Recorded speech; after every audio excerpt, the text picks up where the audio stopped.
Good morning, this is Mission Control Houston. Thank you for joining us for today's ISS Update this Tuesday, September 27th. We are coming to you now live inside the International Space Station Flight Control Room of the Christopher C. Kraft Mission Control Center, where the team here is monitoring the system aboard the station and supporting the day's activities of the Expedition 29 crew members. Leading the team here in the station flight control room today is Flight Director Derek Hossman, seen here in the yellow shirt on the right-hand side of your screen, with astronaut Dan Tawney there next to him, who is serving as Capcom, relaying all ground messages up to the crew.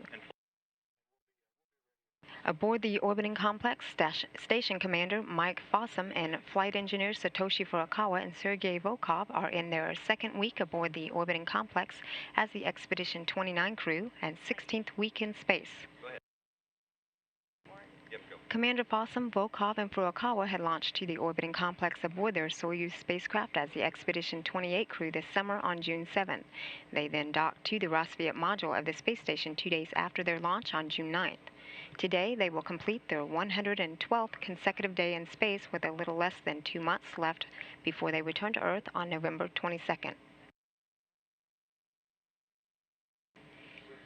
Meanwhile, back on Earth, the second half of the Expedition 29 crew, astronauts Dan Burbank and cosmonauts Anton Shkaplerov and Anatoly Ivanishin, who are scheduled to launch from Baikonur in Kazakhstan on November 14, have begun their final flow of preparations to join their crewmates there aboard the International Space Station.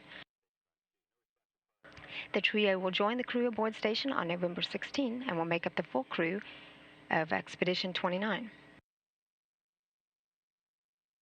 On orbit, while the expedition crew members continue to conduct scientific research and perform maintenance to their home away from home, they also take time out today to engage students in a variety of educational opportunities. With class now in session in schools around the world, the space station sets the stage for learning from the highest classroom, currently circling the Earth at an altitude of about 230 statute miles. The space station with its crew on board had made a pass across the United States before coming across the North Atlantic Ocean and is now headed toward East Brazil. After the crew's wake-up at 1 a.m. Central Time today, the expedition crew had participated in the first of 2 daily planning conferences with ground controllers at mission control centers around the world to review the day's activities and plan for the next set of tasks. The crew will participate in another daily planning conference just before entering its pre-sleep period, a couple hours after today's ISS Update hour. The crew is then scheduled to go to bed at 4:30 p.m. Central Time. Following a quick update on today's activities aboard the station, Commander Mike Fossum will join us with a live downlink here on NASA television in an educational event with the Hispanic Engineering, Science, and Technology Conference of the University of Texas Pan American in Edinburgh, Texas. He will be talking with the university's president, Dr. Robert Nelson, Congressman Ruben Hinojosa, and local middle school students. Again, that educational event will air live here on NASA television at 10:10 a.m. Central Time, 11:10 a.m. Eastern Time. Commentator producer.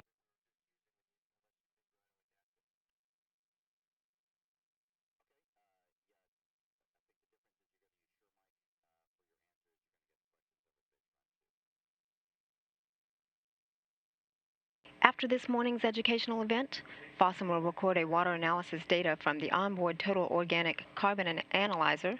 Also during today's ISS Update hour, flight engineer Sergei Volkov will inspect and photograph shell elements of the Zarya module, while flight engineer Satoshi Furukawa inspects the condensate water separator assembly.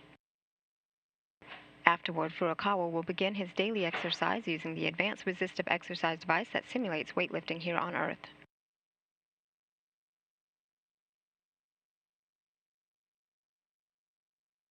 Commander Fossum spent much of this early morning performing maintenance to the onboard water recovery system and conducting a water analysis.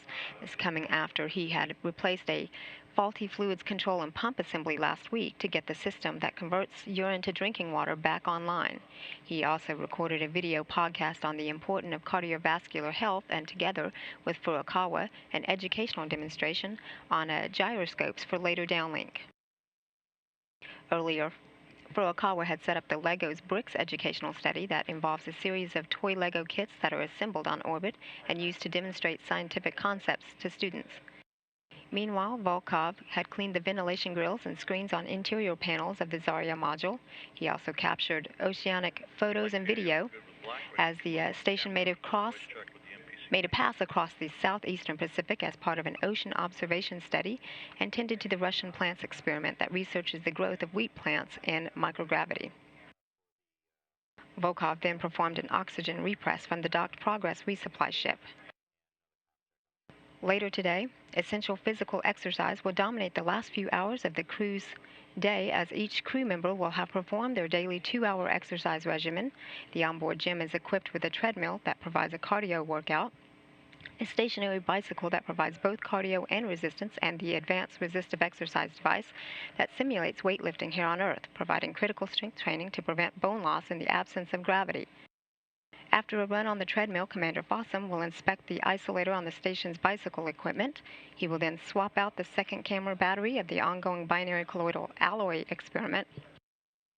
And Volkov will perform daily routine maintenance to the Russian life support system known as the SOJ, and later participate in a standard private medical conference before he and his crewmates go to bed at 4:30 p.m. Central Time. This is Mission Control Houston.